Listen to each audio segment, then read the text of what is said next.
nawa.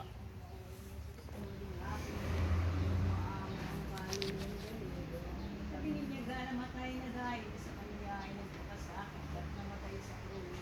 Siya nawa. Jesus ko alang alam sa masaganang dugo ng iyong ipinawis ng manalangin karasal.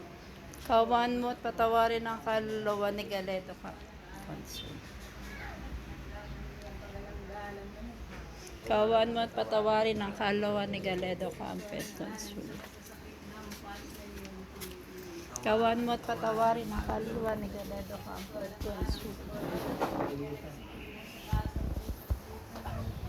Kawan mo at patawarin ang kaluluwa ni Galedo Campes Consul.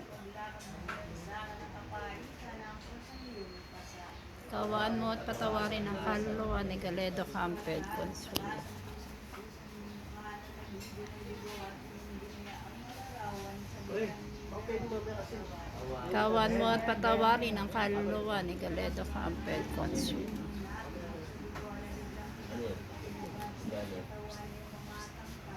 Kawan mo at patawarin ang kaluluwa ni Galedo Campes Consul. Kawan mo at patawarin ang kaluluwa ni Galedo Campes Consul.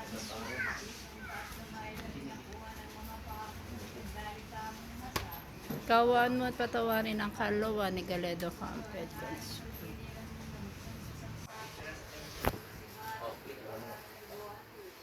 Kawan mo at patawarin ang kaluluwa ni Galedo Campes Consul. At pasanagan mo siya ng ilaw na walang humpay. Siya nawa.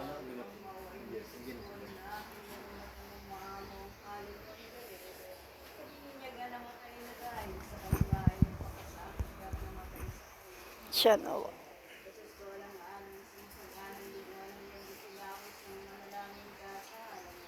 Kawan mo at patawarin ang kaluluwa ni Galedo Campes Consul.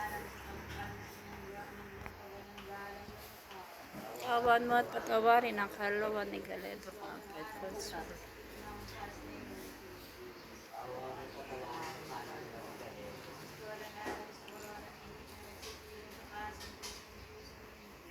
Kawan mo at patawarin ang kaluluwa ni Galedo Campes Consul. Kawan mo at patawarin ang kaluluwa ni Galedo Campes Consul.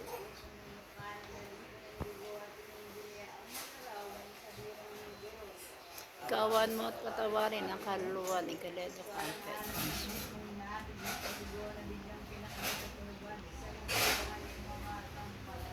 Kawan mo at patawarin ang kaluluwa ni Galedo Campes Consul.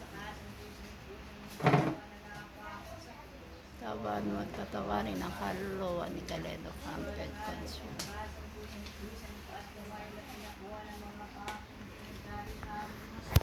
Kawan mo at patawarin ang kaluluwa ni Galedo Campes Consul.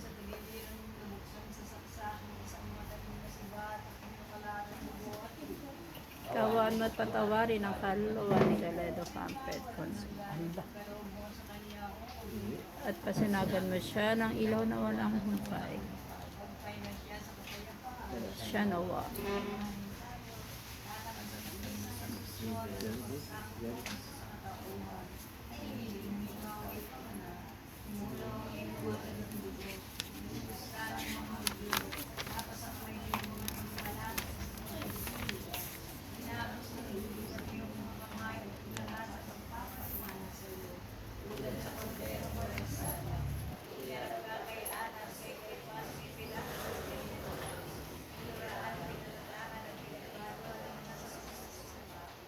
Ika'y tinampalat na limura, natagtad ang sugat ng buong mong katawan sa ampas ng suklina. Pinatungan ng tukro ng tinik, nakaktas ang iyong mukha ng isang purpura sa pagpapalibasa sa iyo.